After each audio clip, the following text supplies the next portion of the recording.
नमस्कार, आप देख रहे हैं देश का सवाल और मैं हूं आपके साथ राकेश टंडन। मध्य प्रदेश और छत्तीसगढ़ विधानसभा चुनाव की बीजेपी ने घोषणा से पहले ही अपनी लिस्ट जारी कर दी है। 39 छत्तीसगढ़ में और 21 सीटों पर प्रत्याशियों का ऐलान कर दिया है।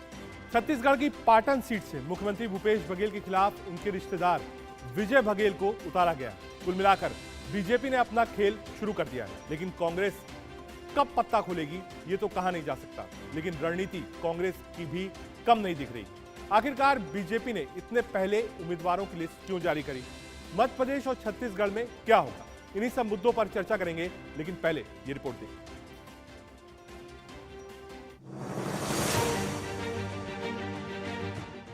चौबीस के सबसे बड़े चक्रव्यूह से पहले 23 के तमाम तिलिस्म को तोड़ने के लिए बीजेपी और कांग्रेस बेकरार है। इस साल के आखिर में कई राज्यों में चुनाव है, जिसमें बीजेपी शासित मध्य प्रदेश और कांग्रेस शासित छत्तीसगढ़ है। यूं तो इतिहास के पन्ने को पलटेंगे तो 2018 में हुए चुनाव में मध्य प्रदेश में कांग्रेस की सरकार बनी थी, लेकिन जोड़ तोड़ वाले खेल से बाजी पलटी और ज्योतिरादित्य सिंधिया की मदद से मध्य प्रदेश में शिवराज सिंह की सरकार बन गई। लेकिन अब बात पुरानी हो चुकी है और एक बार फिर से मध्य प्रदेश में बीजेपी और कांग्रेस सत्ता की लड़ाई की तैयारी में है, तो छत्तीसगढ़ में भी पासा फेंका जा रहा है। दरअसल बीजेपी ने कांग्रेस को चौंकाते हुए दोनों ही राज्यों में पहली लिस्ट का ऐलान कर दिया है, जिसमें मध्य प्रदेश में 39 और छत्तीसगढ़ में 21 प्रत्याशियों का ऐलान किया गया है।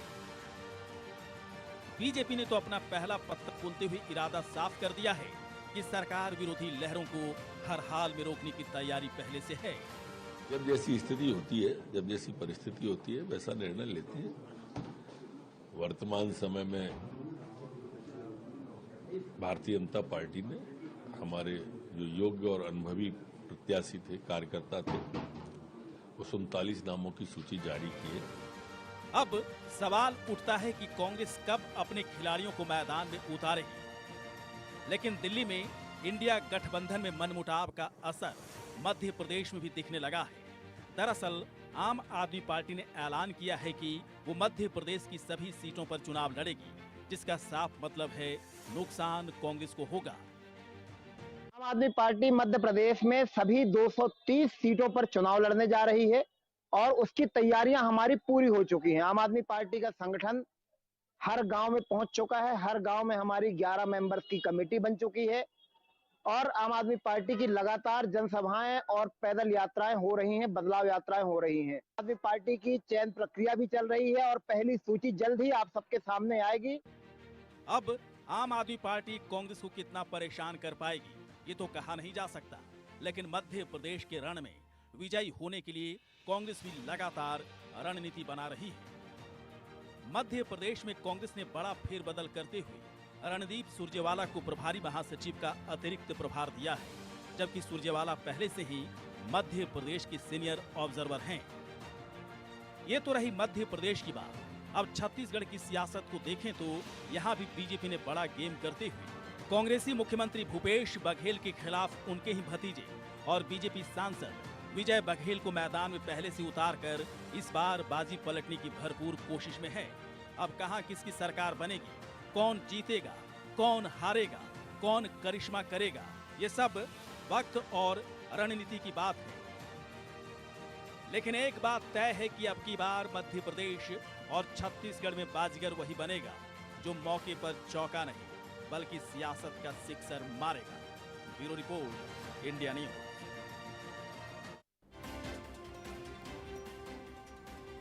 एक लंबा चौड़ा पैनल होगा हमारे साथ, समझेंगे कि मध्य प्रदेश की राजनीति में क्या है, ग्राउंड पर क्या हो रहा है ये भी समझेंगे, राजनीति इर्द गिर्द कहां घूम रही है ये भी समझेंगे। लेकिन उससे पहले देश का सवाल।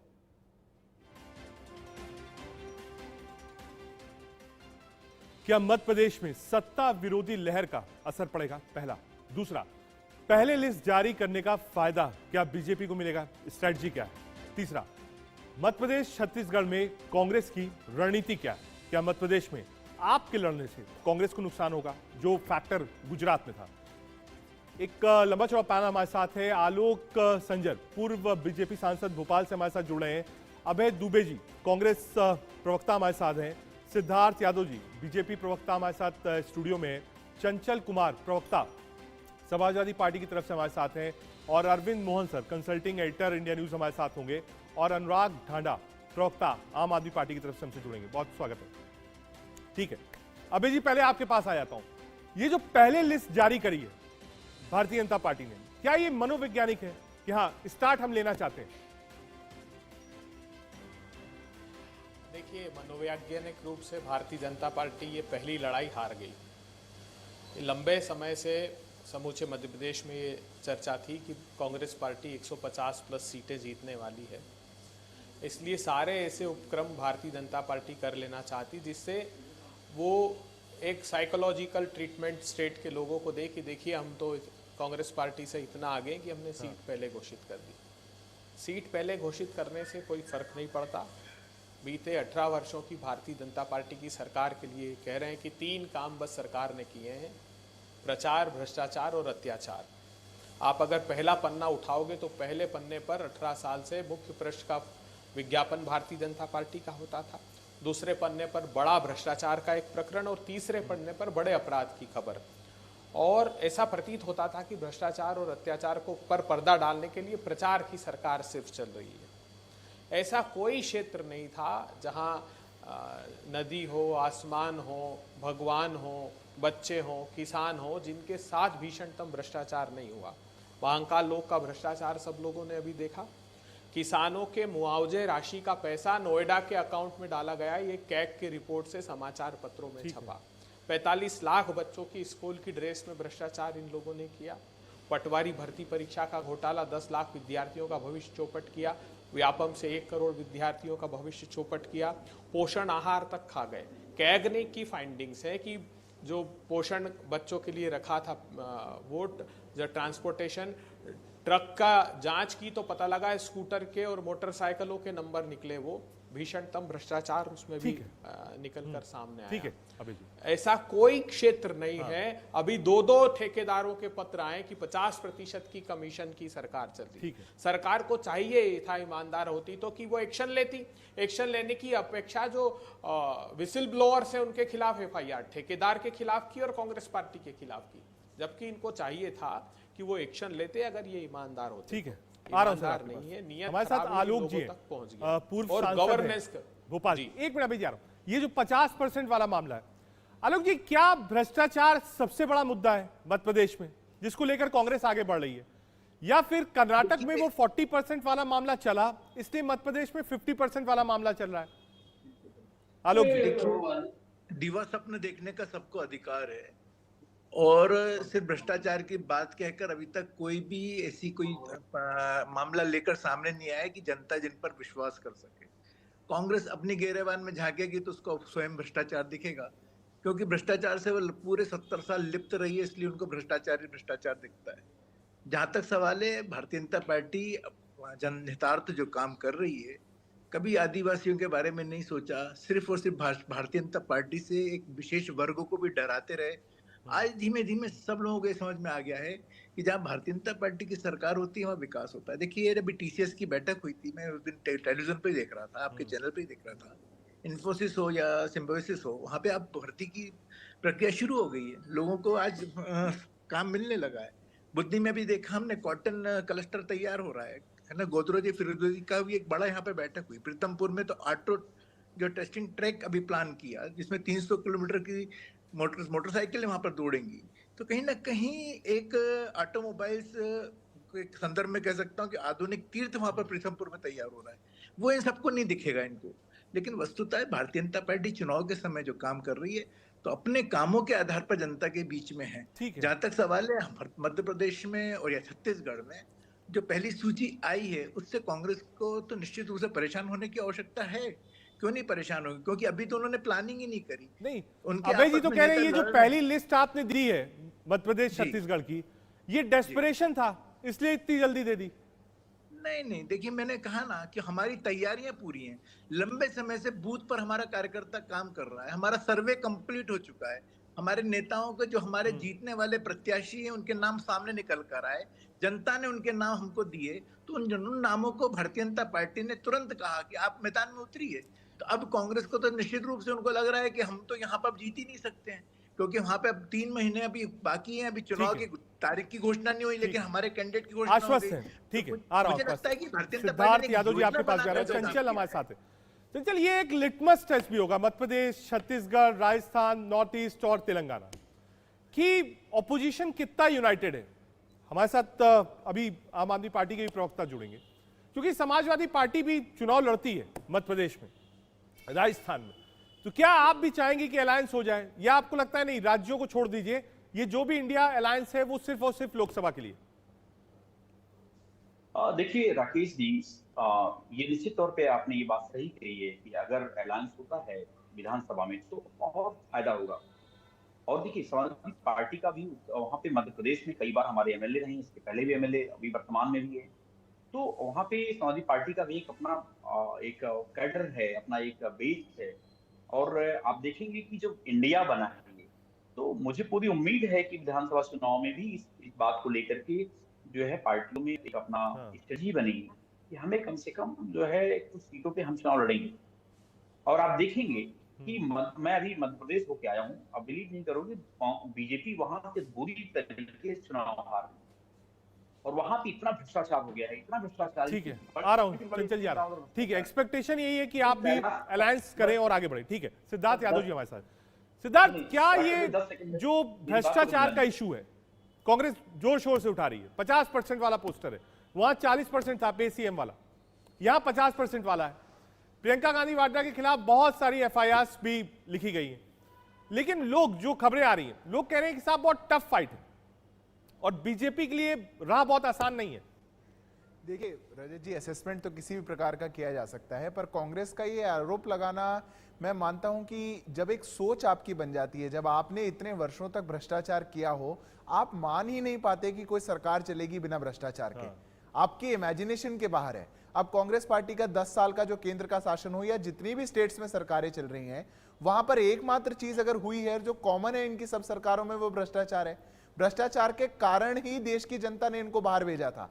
तो अब ये मान ही नहीं पाते कि कोई और सरकार चलती है तो वो लोगों के लिए भी काम कर सके। पर मुद्दा बस इतना है कि चाहे मध्य प्रदेश हो, चाहे छत्तीसगढ़ हो, चाहे राजस्थान हो, भारतीय जनता पार्टी एक सीरियस पॉलिटिकल पार्टी है जो लोगों के बीच जाकर के लोगों के इश्यूज को उठाने का काम करती है। हम पार्ट टाइम पॉलिटिशियंस की पार्टी नहीं है, हम फुल टाइम लोगों के बीच में सेवा, सुशासन, गरीब कल्याण, इस मिशन को लेकर के जाते हैं। और उसी का परिणाम है कि हमने 2 राज्यों में जल्दी पिछले 1 महीने से सिद्धार्थ, कि बीजेपी के जो विधायक हैं, पूर्व विधायक हैं, नेता हैं, वो ज्यादातर कांग्रेस पार्टी ज्वाइन कर रहे हैं। ऐसा क्यों? नहीं, ऐसा नहीं है। देखिए, एक जमात होती है लीडर्स की जो कि अपॉर्चुनिस्ट जिनको माना जा सके, और वो कभी भी देखा जाता है। और वैसे भी मतलब ये ऐसा नहीं मैं कहूंगा कि आज जो छोड़ के चले गए तो हम उन पे कोई लालचन लगाएं, ऐसा नहीं है। सत्ता के साथ लोगों को देखा जाता है कि भाई वो दूसरे दल में जाते हैं, शायद उनको हो सकता है उनकी अंडरस्टैंडिंग वहां बेटर हो। पर भारतीय जनता पार्टी अपने कोर कार्यकर्ता, अपनी मेहनत पर चुनाव में जाती है। हमारे लाखों करोड़ों कार्यकर्ता जो जमीन पर रह करके लोगों के बीच में रह करके काम करते हैं, उनके दम पर हम चुनावों में जाते हैं। आज हमारा जो ऑर्गेनाइजेशन का स्ट्रक्चर है वो राष्ट्रीय स्तर से लेकर के पन्ना प्रमुख तक, मतलब हम पन्ने तक पहुंच गए और हम लोगों के बीच में खड़े हैं। वही हमारी ताकत है। अरविंद सर, मध्य प्रदेश में क्या हो रहा है, आपका असेसमेंट क्या है? बहुत ज्यादा दिन नहीं बचे। देखिए, 2-3 चीजें होंगी जरूर। मैं दूर हूं और कोई बहुत सीधे देखने का अनुभव नहीं है उस तरह से। एक तो इतने लंबे सरकार के बाद एंटी इनकम्बेंसी निश्चित रूप से काफ़ी ज़्यादा होगी, और एंटी इनकम्बेंसी पिछली दफ़े भी थी, और उसी का परिणाम था पिछली बार का रिजल्ट, जिसको बीजेपी ने मैंडेट को जोड़ तोड़ के हिसाब से फिर बदल दिया बाद में। और संजोग है कि अभी तक वो सरकार चलती रही है, और उस सरकार पे बहुत कमेंट उस तरह से करना नहीं चाहिए, लेकिन 20 साल का एंटी इनकम्बेंसी अपने आप में बहुत बड़ी चीज़ होगी जिसको संभालना मुश्किल है। 20 साल में पूरी एक पीढ़ी आ जाती है, और हर आदमी ये हिसाब लगा रहा होगा कि इतने दिन में इन लोगों ने किया क्या, जो जो इनके वायदे हैं उसमें से कितने पूरे हुए और किस हद तक पूरे हुए। क्योंकि लोगों की उम्मीद पे कोई भी सरकार, मैं कहूँगा, बहुत मुश्किल होता है सबको 5 साल भी संभालना। तो 20 साल चलाना शिवराज सिंह के लिए या बीजेपी के लिए अपने आप में बड़ी उपलब्धि है, लेकिन 20 साल में एंटी इनकम्बेंसी निश्चित रूप से होगी। दूसरा, इस बार जो बहुत साफ दिखाई दे रहा है कि कांग्रेस भी तैयारी पिछले दफे के हाथ में आई सत्ता जाने के बाद से कांग्रेस की तैयारी भी कंपैरेटिवली बेहतर है, और बीएसपी एसपी जैसी पार्टियां जो एक प्लेयर हुआ करती थी वहाँ, वो धीरे धीरे मार्जिनलाइज हुई। तो सीधी लड़ाई कांग्रेस वर्सेस बीजेपी की है, इससे भी लड़ाई में फर्क आएगा। ठीक है सर, आ रहा हूँ आपके पास। हमारे साथ अनुराग ढांडा जुड़े हैं, उनके पास आऊँ। उसके पहले अभी दुबे जी के पास। अभी जी बीजेपी कह रही साहब सिर्फ और सिर्फ आपको भ्रष्टाचार ही दिखता है, पहला। दूसरा, कांग्रेस की मैं ये नहीं पूछूंगा स्ट्रेटजी क्या है, लेकिन आपने एक नया general secretary in charge Randeep Surjewala ji को बनाया है। प्रियंका गांधी जी एक्सटेंसिव कैंपेन कर रही हैं, तो आपको भी लगता है कि वो कर्नाटक रिपीट चाहिए आपको मध्य प्रदेश में, इसीलिए इंचार्ज भी वही, प्रियंका जी भी वही, भ्रष्टाचार, तीनों चीज बिल्कुल कॉमन है कर्नाटक और मध्य प्रदेश के बीच में, जो स्ट्रेटजी आपकी दिख रही है? देखिए, अगर आप एकमात्र अंतर है, कर्नाटक में 40% था, यहाँ 50%, सिर्फ यही अंतर है। वही रणदीप सुरजेवाला जी हैं, वही प्रियंका गांधी जी हैं, वही कांग्रेस पार्टी है। अंतर क्या, मैं दोनों का समानता बताता हूँ आपको।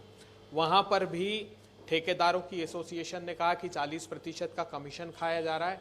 इन लोगों ने उस केम्पन्ना, जो 80 साल का ठेकेदार था, कॉन्ट्रैक्टर एसोसिएशन का प्रेसिडेंट, उसके खिलाफ न सिर्फ FIR कराई, उसको जेल में डाल दिया। वहाँ पर भी डिंगलेश्वर महाराज आए, लिंगायत समुदाय के सबसे बड़े संत, और उन्होंने प्रधानमंत्री जी को चिट्ठी लिखी कि मठ मंदिरों में तक पैसा खाया जा रहा है अनुदान में। मध्य प्रदेश में भी यही हुआ, महाकाल लोक में भ्रष्टाचार हुआ। ये नितिन गडकरी साहब की चिट्ठी है, नितिन गडकरी साहब की चिट्ठी है ये 16 जुलाई 2022 की। उन्होंने लिखा कि उनको भारतीय जनता पार्टी के एक महामंत्री ने बताया है कि हर नाके पर मध्य प्रदेश के चेक पोस्ट पर बहुत बड़ा भ्रष्टाचार हो रहा है। उसके बाद दैनिक भास्कर ने एक स्टिंग ऑपरेशन किया, तो पता लगा कि अकेले सेंधवा के चेक पोस्ट से हर महीने 24 करोड़ रुपए का भ्रष्टाचार वहां पर हो रहा है। आप कल्पना नहीं कर सकते, मोदी सरकार ने एक इंस्पेक्शन कराया मध्य प्रदेश का, और ये पाया कि जो जानवर भी नहीं खा सकते वो खाना, जब कोविड का क्राइसिस था वहां आदिवासी जिलों में बांटा। अभी मेरे भाई विद्वान साथी हैं हमारे, बहुत योग्य व्यक्ति हैं, लोकसभा के सदस्य थे, जब बहुत अच्छा काम किया उन्होंने, आलोक संजर जी ने। लेकिन उनको पता है कि मोदी सरकार ने ये रिपोर्ट दी है कि हिंदुस्तान में सबसे ज्यादा गरीब अगर कहीं रहते हैं, नीति आयोग ने डेटा दिया है कि 36.37% मध्य प्रदेश में, उसमें भी 72% तक गरीबी आदिवासी जिलों में, मंडला में, डिंडोरी में, अलीराजपुर में, झाबुआ में। और झाबुआ और अलीराजपुर तो ऐसे जिले घोषित हुए थे जो विश्व के सबसे गरीब आदिवासी क्षेत्रों में घोषित हुए। आदिवासी के ऊपर पेशाब कर देने का दुष्कृत्य करने वाले लोग आज दुहाई आदिवासी समाज की दे रहे हैं। मुझे इस बात का बेहद दुख है। जितने इंडिकेटर्स आप देख लेंगे, अभी अमित शाह साहब रिपोर्ट कार्ड जारी करेंगे, अरे उन्हीं का विभाग तो है NCRB, जो बता रहा था 12 साल तक कॉग्निसेबल क्राइम्स अगेंस्ट चिल्ड्रन और रेप में मध्य प्रदेश सबसे नंबर बन रहा। एब्डक्शन 587% एब्डक्शन के केसेस मध्य प्रदेश में बढ़ गए। जो क्राइम अगेंस्ट वीमेन का पेंडेंसी रेशो था वो 88% हो गया। ये जब आए थे तब 7,000 महिला अपराध के केस लंबित थे, आज 1,24,000 अपराध हो गए। तो ये क्या प्रदेश महसूस नहीं कर रहा है? वो उसको आभास हो रहा है इस बात का कि भीषणतम भ्रष्टाचार हुआ है हर क्षेत्र में। ठीक है, पूरी डिटेल। अनुराग, 1 मिनट में आ रहा हूं, एक बार बीजेपी आलोक जी से आंसर ले लो। आलोक जी बिल्कुल फेरिस्त थे उनके पास और लेटर के साथ बैठे हैं यहाँ पे दुबे जी, कह रहे हैं 24 करोड़ तो नाकिस जा रहा है। गडकरी जी ने चिट्ठी लिखी है, बाकी सारा उन्होंने डाटा भी दिखा दिया। सिंगल एक नाके से 24 करोड़ जा रहा है, अभय जी का आरोप है, और गडकरी जी ने चिट्ठी लिखी है। अभय जी हर पर मंथ, और वो स्टिंग ऑपरेशन दैनिक भास्कर का वीडियो सहित। कोई अधिकारी यदि गलत काम कर रहा है तो उसको रोकने का काम भी तो हमारी सरकार ही कर रही है ना। यदि आदिवासी की इतनी चिंता करने वाली इनकी सरकारें रही तो आदिवासियों के लिए किया क्या है? अभी मैं क्या बताता हूँ आपको। ASRY के तहत 10 लाख प्रति परिवार, 6% सामुदायिक ऋण योजना, 50 लाख लोन 5 से 10 वर्ष तक चुकाने के लिए एक योजना बनाई है। और वन बंधु कल्याण योजना भी, जिसमें 1 ग्राम जो है का विकास जो होगा, 2474 वन ग्राम इस योजना के तहत लाभान्वित होंगे। 15 नवंबर को अभी हमने बिरसा मुंडा की जयंती को भी जनजाति गौरव दिवस के रूप में मनाया। यदि एक घटना को लेकर यदि कोई मूर्ख व्यक्ति यदि कोई अपराध करता है, उसको पार्टी से जोड़ते हैं, तो मुझे तो लगता है कि कांग्रेस पर तो मुझे विचार करना पड़ेगा कि इनको सिर्फ और सिर्फ नेगेटिविटी दिखाई देती, पॉजिटिविटी दिखाई देती नहीं है। लेकिन मेरा ये मानना है कि अब भारतीय जनता पार्टी की सरकार निश्चित रूप से यहाँ पर बनेगी। लोग समझ चुके हैं, कांग्रेस को भी समझ चुके हैं। 1.5 साल का इन्होंने कांग्रेस का कार्यकाल भी देखा है। और जहां तक सवाल है, तो मेरे को तो एक रामायण जी का प्रसंग याद आता है कि जब धनुष भंग होना था तब बहुत सारे लोग इकट्ठा हुए थे, एक नहीं हुए थे। 9,999 जब इकट्ठा होते, एक तोड़ने आता, सब कहते हैं भगवान इससे ना टूट जाए। और यही स्थिति वर्तमान की राजनीति में अभी जी आ रहा हूं, 1 मिनट में आ रहा हूं। एक बार अनुराग जी भी हमारे साथ। एक 10 सेकंड, सिर्फ 10 सेकंड का रिप्लाई देना। देखिए, अगर ऐसा होता आलोक संजर जी, तो ये तो मोदी सरकार ने ही रिपोर्ट दी। 72% से लोग 12 पैरामीटर्स थे उनके, जिसमें हेल्थ था, जिसमें एजुकेशन था, जिसमें असेट्स था, ये मोदी जी ने कहा। तो और एक और आंकड़ा मैं देता हूं, मध्य प्रदेश में ये होर्डिंग लगा के रखे कि 82 लाख उज्ज्वला बहनों को गैस के सिलेंडर दिए, वो बीपीएल फैमिलीज को दिए हैं। तो 80 लाख अगर बीपीएल फैमिली है, यानी 4 करोड़ लोग गरीबी रेखा के नीचे हैं। उसमें से भी आपने 45 लाख ने एक भी सिलेंडर इस साल नहीं लिया है, क्योंकि आपने सिलेंडर को दाम में आग लगा दी, महंगाई की सिद्धार्थ जी से लूंगा। आ रहा हूं, 1 मिनट में आ रहा हूं। एक बार अनुराग के पास मेरा कहना है, आ रहा हूं 1 मिनट आ रहा हूं। आलोक जी आ रहा हूं, एक बार अनुराग डांडा भी। अनुराग, आम आदमी पार्टी की स्ट्रेटजी क्या है? क्या अलायंस चाहते हैं आप कि अलायंस हो, या आपको लगता है नहीं अकेले लड़ना है मध्य प्रदेश में? अब तो इंडिया साथ में है। देखिए, आम आदमी पार्टी की तो बहुत सिंपल स्ट्रेटेजी है कि लोग जो है पारंपरिक राजनीति से बहुत त्रस्त हो चुके हैं और हम एक ऑल्टरनेटिव पॉलिटिक्स लेकर के लोगों के बीच में जा रहे हैं। जिन मुद्दों के ऊपर लोग बात करना चाहते हैं, उन मुद्दों पे किसी ने बात नहीं की पिछले 75 साल में। हम उन मुद्दों के ऊपर बात करना चाहते हैं कि बिजली 24 घंटे मिलेगी या नहीं मिलेगी, पानी घर घर मिलेगा या नहीं मिलेगा, भ्रष्टाचार खत्म होगा कि नहीं होगा। इस टाइम मध्य प्रदेश में अगर आप देखें, अभय दुबे जी ने भी बहुत डिटेल में कई चीजें बताई हैं, उसमें अगर ऐड करना चाहो तो सिर्फ इतना कर सकते हैं कि 3.5 लाख करोड़ का कर्जा है और हर साल 50,000 करोड़ का कर्जा ले लेती है मध्य प्रदेश गवर्नमेंट। ये पैसा पता नहीं जाता कहाँ है, क्योंकि आम लोगों के पास जरूरत की चीजें तो अभी तक नहीं पहुंची। उनके पास तो बिजली अभी तक 24 घंटे नहीं जाती, बिजली मुफ्त भी नहीं देते वहां पे, पानी भी मुफ्त नहीं देते, स्कूल भी अच्छे नहीं बना रखे, अस्पताल भी कोई इतने शानदार नहीं बना रखे। ये पैसा जाता कहाँ है, ये जनता अब समझना चाहती है और इसको समझने का एक ही तरीका है, आम आदमी पार्टी की ऑल्टरनेट पॉलिटिक्स। उसी को लेकर के जा रहे हैं, मध्य प्रदेश के एक एक घर तक जाएंगे, उनको बताएंगे कि अब आपके पास एक विकल्प मौजूद है जिसको आप चुन सकते हैं और अपने लिए ऑल्टरनेट पॉलिटिक्स चुन सकते हैं। अलायंस पर आप नहीं बोले अनुराग? नहीं, देखिए, अलायंस पर तो डिसीजन हमारे टॉप लीडरशिप को लेना है और जब भी जो भी फैसला होगा वो सबके लिए मान्य होगा। लेकिन अभी हम पूरे मध्य प्रदेश में पूरी ताकत के साथ अपनी तैयारी कर रहे हैं और चुनाव लड़ने की तैयारी कर रहे हैं। एक एक घर तक मध्य प्रदेश में जाएंगे और ऑल्टरनेटिव पॉलिटिक्स लेकर के जाएंगे। ठीक है, सिद्धार्थ यादव जी, भ्रष्टाचार ही एक मुद्दा दिख रहा है मध्य प्रदेश के अंदर। आप देखिए, आंकड़ों के साथ सब लोग हैं, चाहे वो बीपीएल सिलेंडर्स का उदाहरण दिया हो अभय दुबे जी ने, तो क्या ये माना जाए कि ये जो मध्य प्रदेश का चुनाव है ये पूर्ण रूप से भ्रष्टाचार के ऊपर लड़ा जाना है, जैसे कर्नाटक का था 40%, मध्य प्रदेश 50%? देखिए रजत जी, सबसे पहले तो मैं ढांडा जी जो बात कह रहे थे उससे भी कहना शुरुआत करूंगा। 75 साल से जिन्होंने कुछ नहीं बोला, वो बात हम लोगों के बीच में कहने जा रहे हैं, पर जा उन्हीं के साथ रहे हैं जो 75 साल से राज में थे, जिन्होंने देश में सबसे ज्यादा राज किया। अलायंस हम उनके साथ करेंगे, बात हम वो करेंगे जो उन्होंने सॉल्व नहीं किया कभी। तो ये इस प्रकार के अलायंस में है और आज तो इनने दम भी भर लिया है, पूरे मध्य प्रदेश में लड़ेंगे, बहुत मजबूत हैं। पर हाँ, जो बात अभी कांग्रेस से हमारे साथी कह रहे थे उसका जवाब देना जरूरी है। देखिए, पब्लिक अकाउंटेबिलिटी किसी भी चुनाव का बड़ा मुद्दा हो, ऐसा हम चाहते हैं। पब्लिक अकाउंटेबिलिटी पे चुनाव होना चाहिए और बिल्कुल मध्य प्रदेश में अगर किसी भी प्रकार का सवाल उठाया जाएगा तो जवाब देंगे, और यही सवाल तो राजस्थान में भी उठेंगे और छत्तीसगढ़ में भी उठेंगे। अब छत्तीसगढ़ के अंदर 15 जुलाई 2022 के बाद 30,000 एनओसी खनन करने वाले माइनिंग के बांट दिए गए विदाउट एनी एसओपी, उस पर अभी जांच चल रही है। उसमें कितना पैसा बघेल जी ने गबन किया उस पर भी बात आएगी।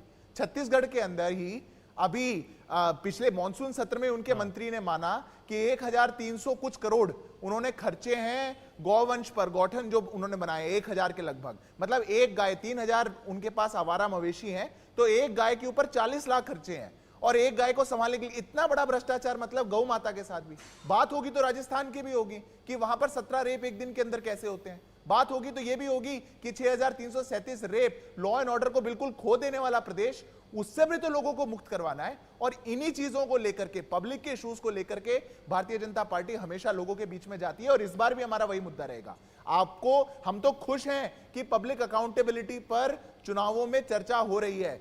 आखिरकार इस पर तो नहीं हो रही कि परिवार का ये व्यक्ति लड़ रहा है उसी को जिताइए, इस पर तो नहीं हो रही कि पूरा एक संगठन लग करके एक शहजादे को चलाने पे लगा हुआ है कि हम इसी के पीछे लगे रहेंगे। आप जनता के मुद्दों पर जब बात करेंगे तो जनता के मुद्दों पर ही हम 2014 में पावर में आए थे और आज भी हर चुनाव हम जनता के मुद्दों पर लड़ते हैं। दो राज्यों में हमने अपने कैंडिडेट उतारे हैं, वो भी जनता के मुद्दों को लेकर के उनके बीच में। क्या एंटी इनकम्बेंसी है जो अरविंद सर कह रहे थे? कितने सालों की एंटी इनकम्बेंसी भी तो है, उसको कहां ले जाएंगे? देखिए रजत जी, यही बात गुजरात में भी कही गई थी, पर हम फिर भी वापस आए। अगर आप सुशासन लोगों को देते हैं, अगर आप गरीब कल्याण लोगों को देते हैं, अगर सेवा आपका मोटो है तो लोग आपका साथ देते हैं। और यही जितना ही एंटी इनकम्बेंसी का माहौल बनाने की कोशिश आज की जा रही है, सेम गुजरात में किया था पर वहां नहीं चला। मध्य प्रदेश के अंदर भी आप आज एंटी इनकम्बेंसी की बात कर रहे हैं, इतने टाइम से भी तो हम सत्ता में हैं। उस सत्ता में हर बार हर चुनाव में एंटी इनकम्बेंसी तो हर चुनाव में एक बार रिप्लाई कर दीजिए, पर हम लोगों के क्योंकि इन्होंने जोड़ा है। कहा साहब आप मध्य प्रदेश में भ्रष्टाचार की बात करते हैं तो छत्तीसगढ़ में जो माइन अलॉटमेंट है उस पर जवाब, राजस्थान में लॉ एंड ऑर्डर उस पर जवाब। दो चिट्ठियां लिखी है अभी ईडी को रमन सिंह जी के नाम 4000 करोड़ के नान घोटाले की, जिसमें डायरी में नाम थे। ईडी कार्रवाई करने को तैयार नहीं है। अपने दामन की सियाही तो मिटा लो पहले, हम पे इल्जाम लगाने वालों। परिवारवाद पर बात कर रहे थे। अभी जो आपने टिकट घोषित की है ना मध्य प्रदेश में, निर्मला भूरिया पेटलावत से पूर्व सांसद दिलीप भूरिया जी की पुत्री है। सोनकर राजेश सोनकर से प्रकाश सोनकर जी के भतीजे हैं।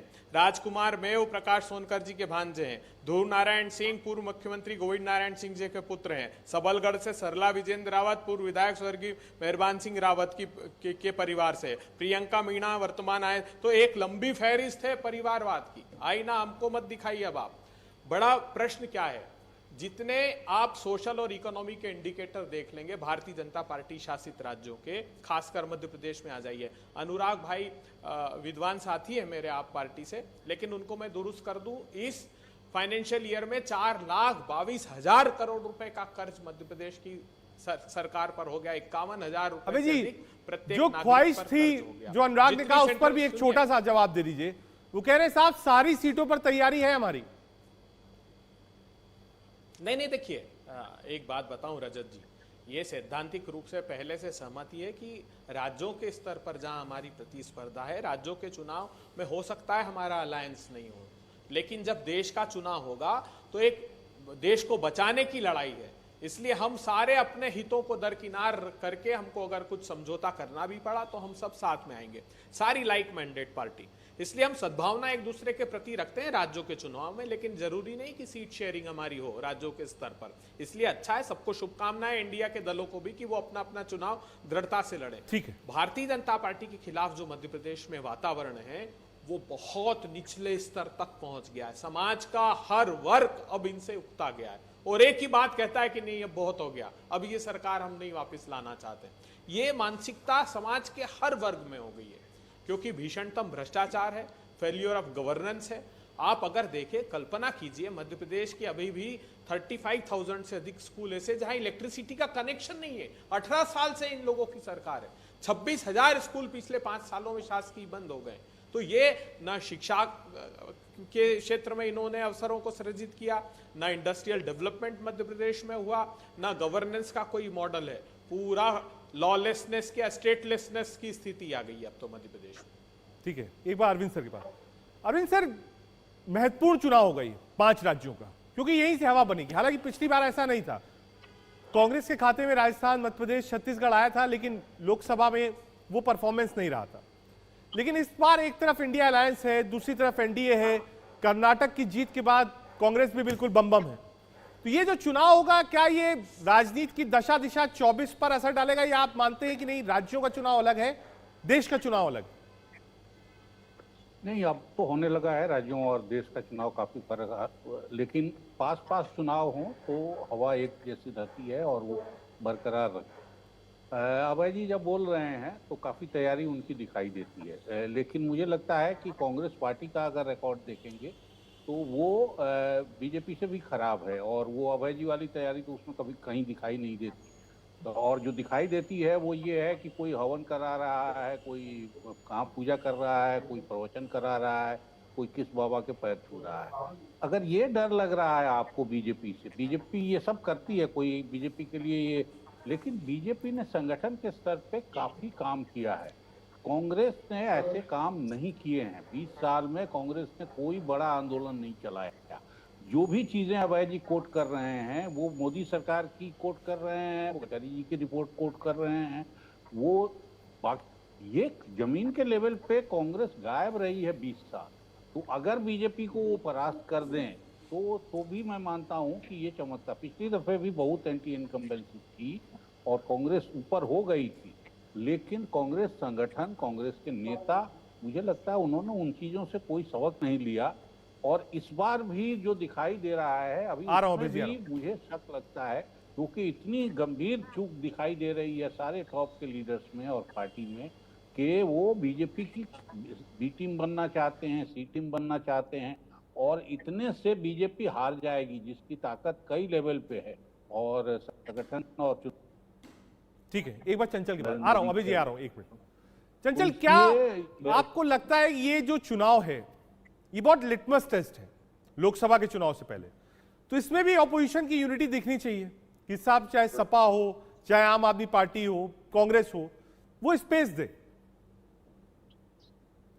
देखिए राजेश जी, सबसे पहले मुझे ये कहना चाह रहा था कि बात हो रही थी कि इनके जो बीजेपी के साथ हमारे बैठे हुए हैं ये 75 साल 70 साल बोलते रहते हैं, 70 साल भ्रष्टाचार, ये अपने कार्यकाल को भी जोड़ लेते हैं। इससे बड़ी मजे की बात है कि 9 साल से हमारे प्रधानमंत्री जी हैं और खुद कांग्रेस बीजेपी जो है श्रद्धेय अटल बिहारी वाजपेयी जी प्रधानमंत्री थे, अपने कार्यकाल को भी जोड़ लेते हैं उस समय। ये भूलते चले जाते हैं कि हम 70 साल बोलते हम भी भूल जाते हैं देश कब आजाद हुआ था। पहली चीज। दूसरी चीज मैं आपको बताऊं कि मध्य प्रदेश के अंदर अगर आपको समझना है, मैं इलाहाबाद मेरा पास में घर पड़ता है, इलाहाबाद से जैसे आप पार करेंगे मध्य प्रदेश की सीमा में, आपको मालूम हो जाएगा कितने पिछड़े इलाके में हम जा रहे हैं। मैं शहडोल तक आप यात्रा करो, वहां से लेकर के 250-300 किलोमीटर दूरी है वहां से। अब 300 किलोमीटर दूरी में आपको जो गांव दिखाई देंगे, लोग जो है 1-2 किलोमीटर दूरी में पानी भरने जाते हैं। गांव में रोड नहीं है, जो बेसिक बुनियादी सुविधाएं वो है ही नहीं है। स्कूल के तो आप उम्मीद मत करो कि मतलब कितने बद से बदतर हालात में है। और 15 साल 20 साल के शासन में इन्होंने तो लूट किया है, इतने बड़े बड़े घोटाले इन लोगों ने किए हैं, बहुत लंबी फहरिस्त है। सरकारें जब जाएंगी तो न जाने कितने अनगिनत घोटाले खुल के सामने आएंगे और इनका सारा का सारा भंडा फोड़ जाएगा। ये 50% की जो बात हो रही है इसके ऊपर ही भ्रष्टाचार इनका है। मैं आपको बताऊं, मैं आसपास कई जिलों में जाता रहता हूँ, वहां पे इतने बद से बदतर हालात है कि शायद ही ऐसा जो कोई डबल इंजन बोलते बोलते ये लोग न जाने क्या काम करते हैं, समझ में नहीं आता है। और आज जहां तक बात है कि जिस तरीके से इंडिया जो हमारा जो गठबंधन हुआ है, आप देखेंगे कि आप 2024 से लेकर के तो जो अभी जो एक तरीके से कह सकते हैं आपने जो जिसको आप नेटवर्क के बारे में बोला है, ये देखिए मध्य प्रदेश, राजस्थान, छत्तीसगढ़ सब बीजेपी जो है वहां से सफाया हो जाएगा। और मैं बताऊं कि और बड़े मार्जिन सफाया होगा। ठीक है, आ रहा हूं सिद्धार्थ आपके पास। सिद्धार्थ, ब्रॉडली अगर आप देखिए, हो सकता है एज बीजेपी आप मेरी बात से सहमत ना हो, लेकिन लोग यही कह रहे हैं कि बहुत वन साइडेड चुनाव होने वाला है मध्य प्रदेश का, और लोग इस बात को कह रहे हैं कि साहब कमलनाथ जी दिल्ली वापस नहीं आए, जब से सरकार गिरी तब से वहीं लगे हुए हैं और लगातार बैकफुट पर है शिवराज सिंह चौहान जी। देखिए रजत जी, कमलनाथ जी दिल्ली वापस नहीं आए, ये कारण तो वो खुद ही बता पाएंगे, क्योंकि ग्राउंड पे भी नहीं थे और दिल्ली भी नहीं आए। अब कोई पार्टी में खटपट है, कुछ मनमुटाव था या जो भी रहा होगा, वो तो या तो वो जाने, दिग्विजय जी जाने और लोग जाने। पर मुझे तो थोड़ा सा हास्यास्पद लगता है ये जो हमारे घमंडिया अलायंस के साथी बैठे हैं इनका। देखिए, एक तरफ अभय जी कह रहे हैं कि उनने तो ऐलान कर दिया, बिना सीट शेयरिंग की बैठक हुए उन्होंने कह दिया कि हो सकता है राज्यों में सीट शेयरिंग ना हो, हमारे सबके कार्यकर्ता आपस में एक दूसरे के खिलाफ लड़ेंगे, नीचे तक हमारी लड़ाई होगी, पर राज्यों का चुनाव निपटते ही हम एकदम से सीट शेयरिंग करेंगे और हम लोकसभा में साथ आ जाएंगे। हमारे समाजवादी पार्टी के साथी बैठे हैं, वो भी सीट शेयरिंग के नाम पर या घमंडी अलायंस के नाम पर सोच रहे हैं थोड़ी जमीन टटोल लूं अपनी, कहीं राजस्थान में मेरे को कुछ सीटें मिल जाएं, कुछ मध्य प्रदेश में मैं लड़ लूं। तो ये इस प्रकार का जो एक यहाँ ढांडा जी बैठे हैं, उन्होंने भी कह दिया 280 सीटों पर हमारा संगठन इतना मजबूत है कि बस 280 में से हो सकता है 275 हम इस बार ले आए। तो ये जो अलायंस की स्थिति है, ये जो देश में ठीक से एक अलायंस नहीं बना पा रहे, वो सरकार बनाने की बात करते हैं, जो एक दूसरे से खींचतान से कभी परे नहीं, वहां पर कहीं कह रहे हैं कि यूपी के अंदर कि हम तो सारी सीटों पे लड़ेंगे, पर वहां प्रियंका जी बड़ी खबर आ रही है, इस पे चलेंगे, लेकिन उससे पहले अनुराग एक बार रिप्लाई दे दीजिए आप। क्या आपकी आवाज कट गई। बीजेपी के साथी हमारे बैठे हैं, मैं उनको सिर्फ इतना ही कहना चाहता हूं, एक तो परिवारवाद पे कम बोला कीजिए, सिंधिया जी को गोद में बिठा के परिवारवाद पे बात करेंगे तो अच्छी नहीं लगेगी। दूसरा ये गठबंधन के बारे केजरीवाल में जी के ज्ञान बच्चों को बांटना बड़ा बंद होने कर दीजिए, आपके लिए भी बोलेंगे, चिंता मत करिए। आपने संविधान बदल के उनको बना दिया आजीवन अध्यक्ष, आपको संविधान बदल दिया। सुनिए, शांति से सुनिए। दूसरा, ये गठबंधन के बारे में ज्ञान देना बंद करें, क्योंकि हम सबने देखा है कि जम्मू कश्मीर में एक निशान, एक संविधान और बोलने वाले लोग किस तरीके से महबूबा मुफ्ती जी के साथ सरकार चला रहे थे, सबने देखा है। तो हमाम में पूरी तरह से नंगे हैं। आप इस तरीके से ऐसी बातें मत किया कीजिए जिनके बारे में लोग हंसने लगे आपको टीवी पे सुन करके। इसलिए जो लॉजिकल बात है, आप ये बताइए कि मध्य प्रदेश में इतना भ्रष्टाचार क्यों है, मध्य प्रदेश में इतनी लूट क्यों मची हुई है, ये कमीशन क्यों चल रहा है, मध्य प्रदेश के अंदर आपको दूसरे जो हमारी पार्टियां उनकी नकल क्यों करनी पड़ रही है। उस पर एक बड़ी खबर आ रही है, पहले उसका रुख कर लेते हैं। एक बड़ी खबर आ रही है, उसका रुख कर लेते हैं। एक बड़ा ऐलान किया है यूपी कांग्रेस अध्यक्ष अजय राय का, बड़ा बयान सामने आया है। राहुल गांधी अमेठी से चुनाव लड़ेंगे, पहली बड़ी खबर। दूसरी, प्रियंका चाहे तो वाराणसी से चुनाव लड़ सकती है, हमारा एक एक कार्यकर्ता उनके लिए जान लगा देगा। एक बार सुनिए क्या कहा नव निर्वाचित कांग्रेस के उत्तर प्रदेश के अध्यक्ष अजय राय ने। बिल्कुल राहुल गांधी अमेठी से लड़ेंगे, अमेठी के लोग यहाँ हैं और जहाँ से प्रियंका गांधी जी की इच्छा बनारस अगर होगी, हमारा एक एक कार्यकर्ता उनके लिए जान लड़ेगा। अरे 24 में दिखाई देगा और हर चुनाव आप देखिएगा कांग्रेस पार्टी का परचम लहराएंगे, आपसे वादा करते हैं। अमेठी से चुनाव लड़ेंगे? बिल्कुल राहुल गांधी अमेठी से लड़ेंगे, अमेठी के लोग यहाँ हैं और जहाँ से प्रियंका गांधी जी की इच्छा बनारस अगर होगी, हमारा एक एक कार्यकर्ता उनके लिए जान लड़ेगा। अरे 24 में दिखाई देगा और हर चुनाव आप देखिएगा कांग्रेस पार्टी का परचम लहराएंगे, आपसे वादा करते हैं। ये बड़ा ऐलान किया है कांग्रेस के नए अध्यक्ष, अभी कल ही घोषणा हुई है अजय राय की। सीधा अभय जी के पास है। अभय जी, मध्य प्रदेश की हम लोग चर्चा कर रहे थे, अजय राय जी अभी नए अध्यक्ष बने, अभी उनका बयान आया, वो कह रहे हैं साहब राहुल गांधी अमेठी से ही चुनाव लड़ेंगे और प्रियंका गांधी जी चाहे तो वाराणसी से चुनाव लड़ सकती हैं। देखिए, अजय राय जी बहुत ही विराट व्यक्तित्व के धनी हैं, मेरे अच्छे अभिन्न मित्र भी हैं और बहुत व्यापक जन समर्थन उनके साथ उत्तर प्रदेश में है। मैं अभी वाराणसी गया था प्रेस कॉन्फ्रेंस लेने, लोग बहुत अभिभूत हैं। अब आज भी मेरी बात हुई क्षेत्र के लोगों से, उन्होंने कहा कि बहुत ही अच्छा निर्णय लिया है। तो अजय राय जी ने दृढ़ इच्छा शक्ति प्रदर्शित की है। हमारी सबकी भी ये कामना है कि पुनः उत्तर प्रदेश संभालना चाहिए वापस कांग्रेस पार्टी को, और जो उनके अध्यक्ष के रूप में निर्णय लिया है उसका प्रतिसाद हम लोगों को मिलेगा। मैं एक बात कहना चाहता हूं, अभी जी उन्होंने ऐड भी किया, उन्होंने कहा प्रियंका गांधी जी चाहे तो वाराणसी से चुनाव लड़ सकती हैं, यानी प्राइम मिनिस्टर के खिलाफ प्रियंका गांधी वाड्रा पर्चा भरेंगी बनारस से।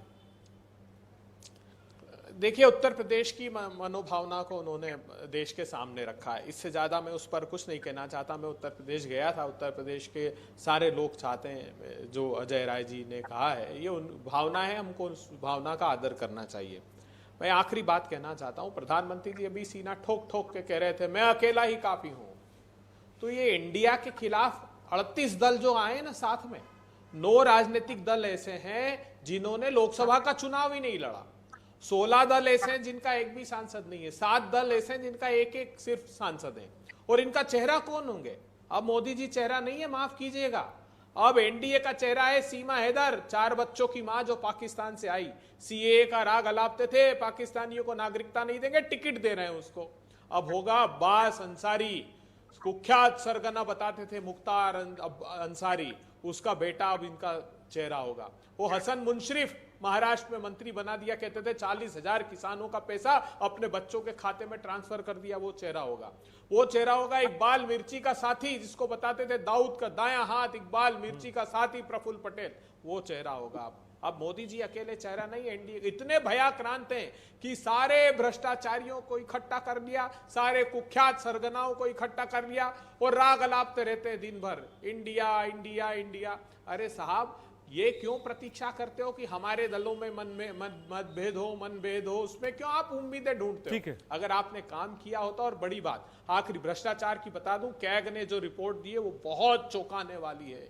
74,000 किलोमीटर का जो नेशनल हाईवे का है प्रोजेक्ट, उसमें कॉस्ट डबल कर दी, 8 लाख करोड़ रुपए का ठीक है, स्कीम वहाँ है। एक जो सिद्धार्थ मथुरा आपके पास एक्सप्रेसवे है, बड़ी उसमें तो खबर 18 करोड़ वाराणसी सीधे से प्रस्ताव आप एक 250 तरीके से करोड़ दिया रुपए है कर दिए। कांग्रेस के नए अध्यक्ष अजय राय जी ने। उन्होंने कहा वाराणसी से पर्चा भरे प्रियंका गांधी और राहुल गांधी अमेठी से एक बार फिर से स्मृति ईरानी के सामने। देखिए, मैं 10 सेकंड लूंगा। पहले जो हमारे आम आदमी पार्टी के साथी ने बोला और अभी जी ने जो बोला, दोनों का जवाब दे देता हूं। बड़े गठबंधन बहुत याद आता है, आम आदमी पार्टी को भी याद आ रहा है, हमें याद दिला रहे थे वो। मतलब जिनके लिए आपने कहा था सोनिया गांधी को 2 दिन जेल के अंदर डाल दो, सब कुछ सच उगल दिया जाएगा, जिनके लिए आप 700 पन्नों का फाइल लेकर घुमा करते थे कि ये सबसे भ्रष्टाचारी पार्टी है, जिनके खिलाफ राजनीति करके आप सत्ता में आए, जो उनके साथ खड़े हो, तो हमें गठबंधन याद मत दिलाओ। अभय जी को भी हमारे गठबंधन में भी दिख रहा था कितने दलों के कितने सांसद रहे। आपके गठबंधन में 19 सांसद ऐसे हैं, आपके गठबंधन में 19 पार्टियां ऐसी हैं जिनके 3 लोकसभा सांसद से कम है, 11 ऐसे जिसके कोई लोकसभा सांसद नहीं है। आपने कौन से लोग इकट्ठे किए? आपने तो देश में सारे चुनिंदा वो लोग लिए जो परिवारवाद के बिल्कुल गठजोड़ हैं, जो करप्शन के पुराने पापी हैं, और उन लोग को आप साथ ले आए। पर अब मैं जवाब देता हूं इस पर।